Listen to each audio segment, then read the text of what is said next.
Pozdravljeni. Na vrsto je prišel tudi komentar dirke za veliko nagrado Avstralije. Poglejmo si skupaj, kaj se je zanimivega zgodilo na progi.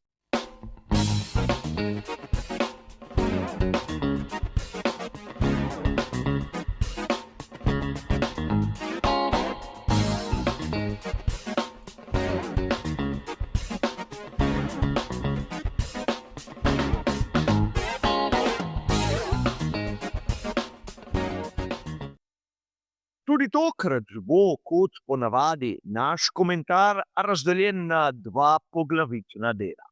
V prvem se bomo ustavili pri vsem tistem, kar se je zanimivega zgodilo na progi. V drugem bomo pa nekaj minut posvetili napovedim strategij in seveda rezultate tega bomo primerjali s tistim, kar so ekipe v resnici pokazale na progi. A začnimo samo dirko.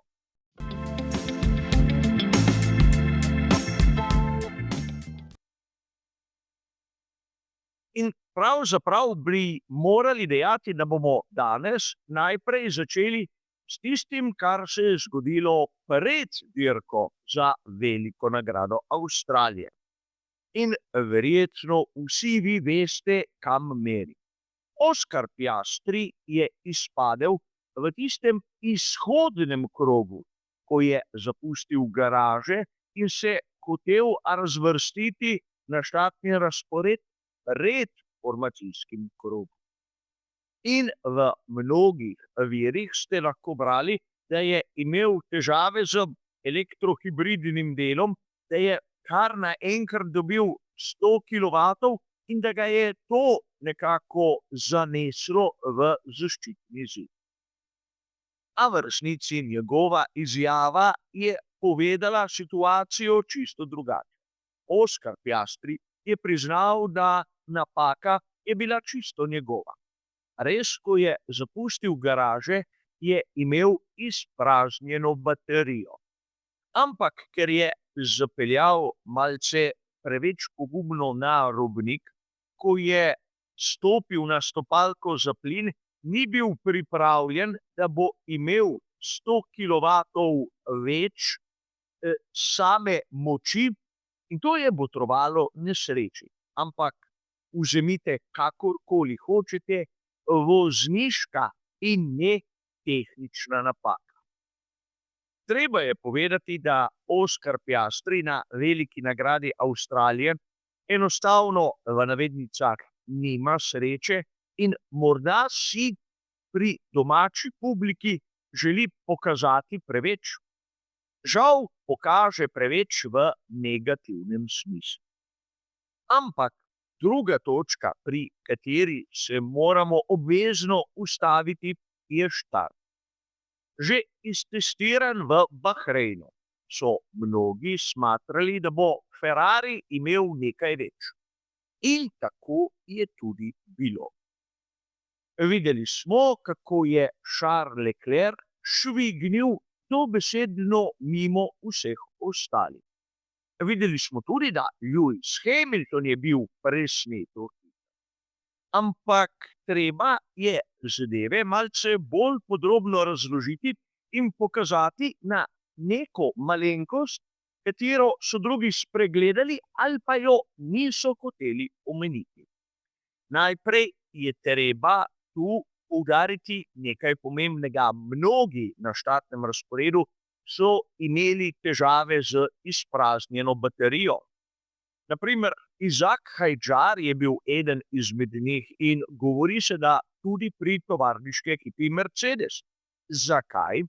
Ker so segrevali pnevmatike v istem formacijskem krogu. Ko so seveda dajali plin, da so se kolesa zavrtela praktično v prazno, so trošili električno energijo.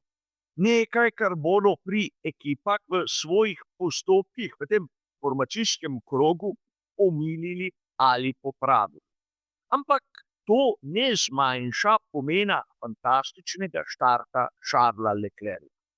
Tu na ekranu imate sedaj podatke, koliko sekund je trajalo, da je Charles Leclerc prišel od 0 do 100 km/h. In vidimo lahko dvoje. Ne samo, da je Ferrari SF26 bil hiter, tudi Charlesu Leclercu se je posrečil manever. Namreč, če primerjamo njegov skok z tistim, ki ga je napravil Lewis Hamilton, bomo videli razliko. Ampak tu se marsikdaj pozabi pogledati vse. Namreč na tabeli vidimo tudi, koliko sekund je trajalo, da je Charles Leclerc in vsi ostali seveda prišli od 0 do 200 km/h. In seveda mnogim to ne pove absolutno nič. Ampak razmislite malce in poglejte, koliko časa je porabil Charles Leclerc, da je prišel od 100 do 200 km/h. In primerjajte to s časom, ki ga je porabil Lewis Hamilton. Kaj hitro boste ugotovili, da vsa prednost, ki jo je imel Charles Leclerc od 0 do 100 km/h, je izginila tam do 200. In če smo iskreni, vidimo lahko, da na primer zmagovalec George Russell je v pospešku od 100 km/h do 200 bil hitrejši od Charlesa Leclerca. Težava je bila od 0 do 100.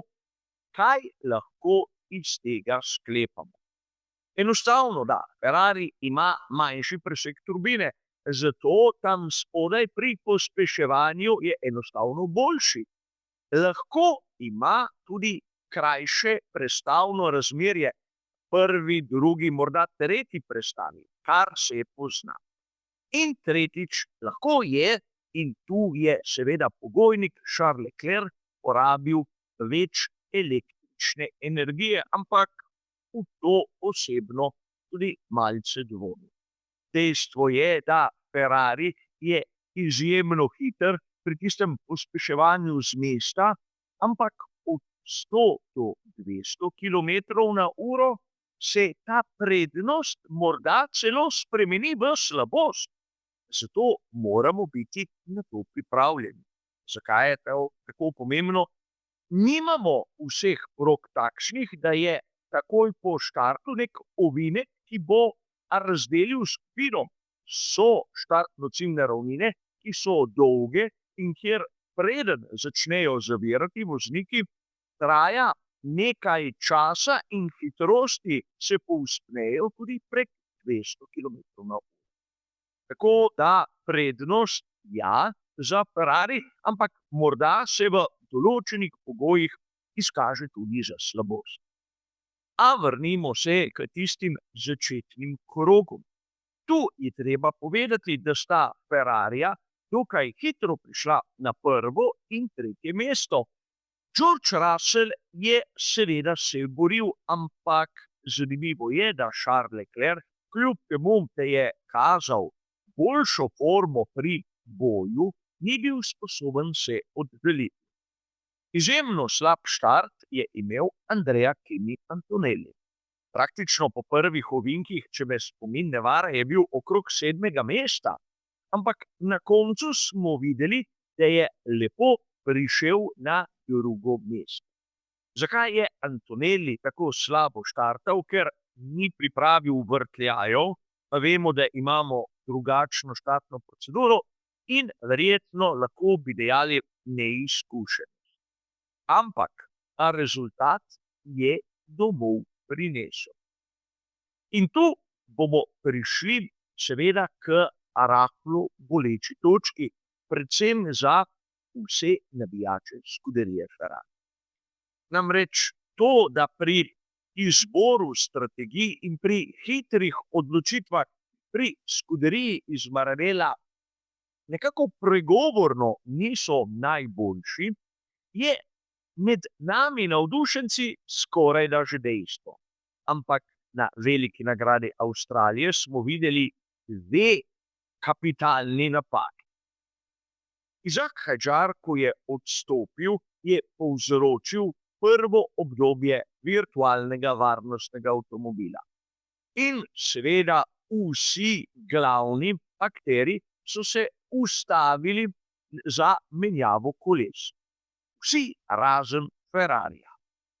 Namreč po moji interpretaciji so pri Ferrariju mislili, da bodo vsi, ki so se ustavili tam pri 12., 13. krogu, šli na strategijo z 2 postankoma in ne z enim, kot so jo imeli v načrtih oni. Ampak so se bridko motili. Že hiter pogled na tabelo Pirellija bi lahko jim povedal, da je bilo tako zgodnje ustavljanje za edino menjavo izvedljivo, ampak ne. Vztrajali so pri svojem in seveda izgubili ogromno časa pri svoji kasnejši menjavi v ritmu same dirke. In to je bila prva napaka, kljub temu, da lahko Frederik Vasseur zatrjuje, kako tako ali drugače niso imeli možnosti proti Mercedesu, je treba dodati, da če želiš zmagati dirko, jo moraš najprej poizkusiti zmagati.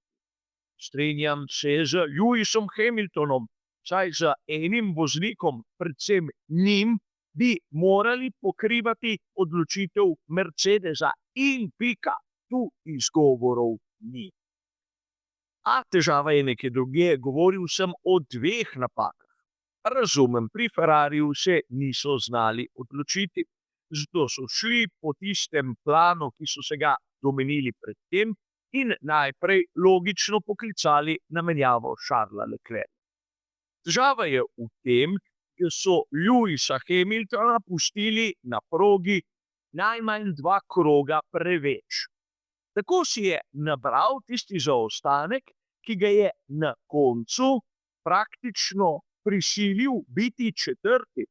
Če bi mu zamenjali kolesa tik za Leclercem, ste prepričani, da v finalnih krogih ne bi bil sposoben prehiteti moštvenega kolega, in zopet smo tam pri Ferrariju in tisti njihovi izjemno nešportni, grdi navadi, da škodujejo moštvenemu kolegu Charlesa Leclerca, če je le-ta preblizu, če je le-ta v nekem položaju, kjer bi lahko ogrozil njegovo mesto. Drugače si tako dolgega stinta ne znam predstavljati. In tu seveda bo lahko marsikdo imel svoj pogled, da sam Lewis Hamilton ni želel prej iti v postanek, ampak tudi sam Lewis Hamilton je želel menjati kolesa prav takrat kot Mercedes. In seveda, tu bi se lahko začeli spraševati, kaj bi se pa zgodilo, če bi Hamiltona upoklicali v tistem obdobju virtualnega varnostnega avtomobila. Bi bil mogoče pred Leclercem? Po mojem, verjetno ja, ampak tega nikoli ne bomo izvedeli. A verjetno polemika, o kateri se bomo pogovarjali tudi v naslednjih dneh. Treba je povedati, da mnogi pri Formuli 1 so navdušeni nad velikanskim številom prehitevanj. In to znajo tudi tako lepo objaviti. Ampak sam sem bolj na strani tistega, kar je povedal že prej omenjeni Charles Leclerc, ampak tudi Max Verstappen. Vse skupaj je izjemno podobno, malce otročji videoigrici. Ne govorimo o simulatorju, ampak govorimo res o igrici. In treba je povedati, da tako Max Verstappen kot Charles Leclerc znata voziti tudi v virtualnem svetu, tako da imata prave izkušnje in o tem ne bomo nadaljevali. Dejstvo je, da mnogi navdušenci ne ločijo med kvantiteto in kvaliteto. Tisto, kar smo gledali, je bilo po mojem skromnem videnju enostavno patetično. Namreč prehitevanje tam, kjer v normalnih pogojih ne gre, kjer voznik v bistvu ne more braniti položaja, kjer se ga z lahkoto prehiti po zunanji strani, je mimo vsega tistega, kar bi dirke morale biti. Ampak o tem smo govorili ne pred tedni, ne pred meseci, temveč pred leti. Tudi o tem, da pravzaprav bo uporaba električno-hibridnega dela krizna in da zadeve ne bodo zanimive, predvsem ne na dolgih ravninah. Ampak dokler ni prišla prva dirka, verjetno mnogi navdušenci niso hoteli tega videti, tega razumeti, ampak sedaj je prepozno, sedaj imamo to. In zadev se ne da kar tako popraviti. Glasnejši bi morali biti prej. Dirka kot taka v svoji drugi in tretji tretjini je bila precej dolgočasna, ko so se zadeve uredile, vsega tistega navdušenja, vsega tistega pompa, o katerem so nekateri tako histerično vzklikali, ni bilo več. In dobili smo praktično tisto, kar smo gledali včasih, in verjetno marsikdo je razočaran. Ampak kot sem povedal, razočarani bi morali biti najmanj 2 sezoni nazaj, ko smo prvič videli tisti prvotni pravilnik, ki je že kazal točno na to. A ne smemo pozabiti, na dirki sta zmagala oba Mercedesa, dobesedno najboljša bolida na štartnem razporedu. Imeli smo fantastično dirko Maxa Verstappena, ki pa na koncu, verjeli ali ne, ni bil sposoben prehiteti Landa Norrisa. In Lando Norris na dirki za veliko nagrado Avstralije je bil po mojem tisti pravi Lando Norris. Pokazal je tisto, česar je sposoben. In mnogi bi dejali nič posebnega. In prav to je točka, v katero meri. Med vozniki, ki bi jih pohvalil, je zagotovo Izak Hadjar. Imel sreče in je odstopil zaradi tehnične okvare in ne svoje lastne napake, zaslužil bi si več. Ampak zagotovo tisti, ki po mojem bi zaslužil naslov voznika dneva, je Arvid Lindblad.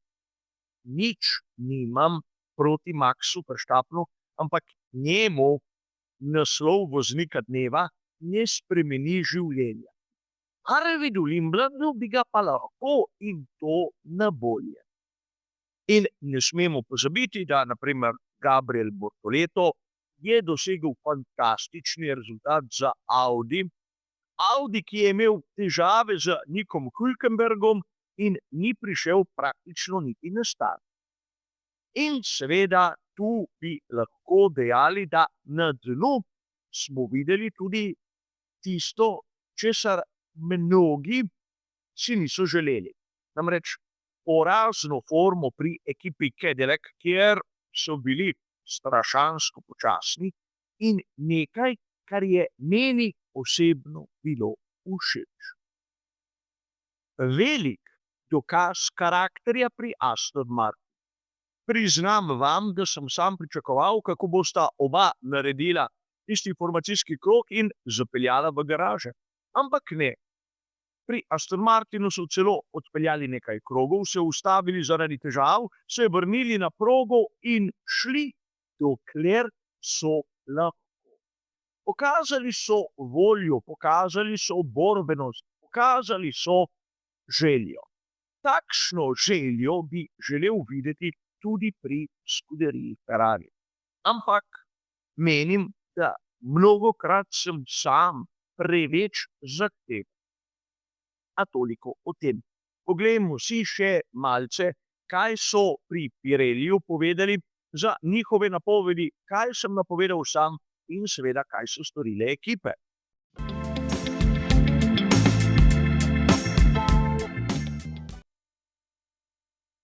Treba je poudariti, da pri Pirelliju so zopet pokazali, kako jim te napovedi piše nekdo, ki verjetno Formule 1 ne pozna. Ne samo, da mu ni jasno, zakaj gre pri pnevmatikah, tudi na splošno nima kakšnega velikega smisla. Poglejmo, tista prva napoved je seveda ona najbolj enostavna, ona zmagovalna, ona logična. Ampak druga, začeti na pnevmatiki soft in potem nadaljevati na hard, pomeni, da pravzaprav bi si nekdo izbral situacijo, v katero so bili prisiljeni vozniki zaradi virtualnega varnostnega avtomobila. Koliko jih je začelo dirko na soft, vsaj tam na začetku, nihče.